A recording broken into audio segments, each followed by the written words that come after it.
everybody, welcome back to a new YouTube video. So today I'm going to be talking about the fact that I mastered Conure body language. I took some time to really study how Mango behaves around Luza. Wow, we are on cue, huh? Now lately Mango has been a bit of a stubborn, not the greatest behaved bird.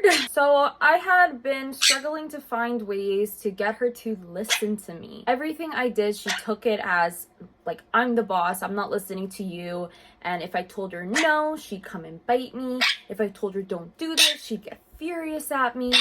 And so I was like, how can I get the point across of what I'm trying to tell her? That I'm her mommy, she can't behave this way. Because her sass and attitude was getting out of hand. There's multiple ways to go about this, but I tried every way in the book and nothing was working until I came across this. So I'm going to be sharing with you guys what I picked up and body language that you yourself can use with your son Conure to communicate with them. I feel like you're just saying, give me sheep, I will take over world. Did I get that right?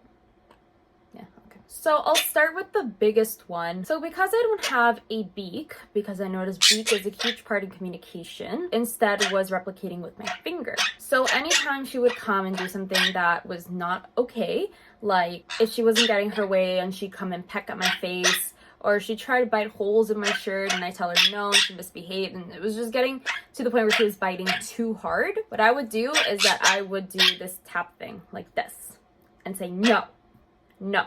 And then sometimes I'd even go like that, close to her beak, a little higher than where she is. Sorry, Liz, Mango's sitting over there, so you're my example. So be like, no, no, hit hard.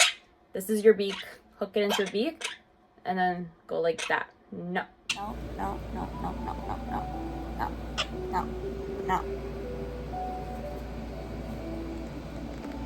So if she's pecking at my face, she used to peck it really hard, like grab my lips really hard or like hit me in the cheek, like pretty hard, like more than it should have been for just a simple, you can't do this. So every time I would respond with the tapping thing, do this behavior again, she would reduce how hard she bit until she stopped doing it. And keep in mind, this wasn't over like a few days. It did take about like 2 months. But point is that she unlearned that kind of behavior and she understood that it's not okay. Now, keep in mind, I never physically hit her with the finger. It's just a symbolic thing away from them. So moving on to other body languages, and I noticed another one. There was definitely one that when I pass her food, she eats it and stretches out her neck. And what I have perceived that this means is like a thank you. Because she makes little happy noises when she eats. She'll bob her head. That just means she's enjoying it. Like, yeah, this is yummy. So I thought that was a cute little body language to add in. Doesn't want to participate. There was another very cute one that I noticed that was she would crunch her beak, but kind of move her head like a little back like this, like while crunching her beak. It was either one, after saying no, she would kind of show this as like, okay, I'm back to my loving self. Or two, it would also mean like, I'm feeling a bit affectionate. Because when she starts doing that and then I come up to her and I'm like, do you want to give me kisses? Afterwards, she'd show another body language where she'd puff her cheeks, really cute. She'd get down low and she'd start like doing the crunching or clicking noise and she'd come and give me kisses. It's a mango.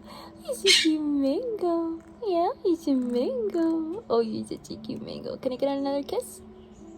Mwah. Thank you. So it's kind of like a follow-up body language.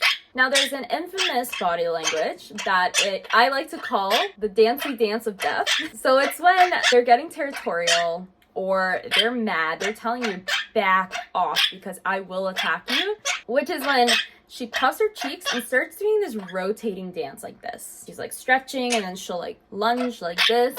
That is basically back off because you do not want to push it to the point where she actually does aerial attack you. I'm gonna start a podcast with you. The podcast is just gonna be Luza's opinion. And then it's just gonna be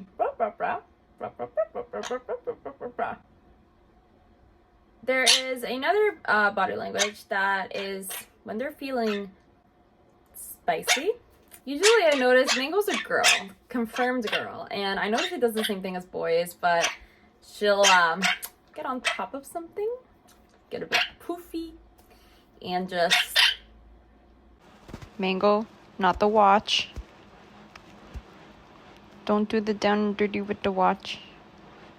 Don't allow this behavior as it will lead to them getting a bit aggressive. And then there's like a half spicy. I'm not sure if this is female exclusive, but if your bird ever backs up and puts their butt right to your face, they'll start like flickering their wings. Try not to pet them. And speaking of flickering their wings, my dad likes to call this the little beetle wing flap. And they do this little with their wings, and that just means they're happy. There is one also that symbolizes that I want a bath. Now, sun conures love their baths, like love them. They obsess over being in a steamy shower, taking a bath. I think Mango takes a bath almost daily, if not every other day. And when they hear water, or they see like they associate their bowl or whatever they take a bath in with a bath, they'll kind of puff up their head and start shaking like this. And that a lot of the times can indicate that I want a bath. Next time, sometimes when they crouch down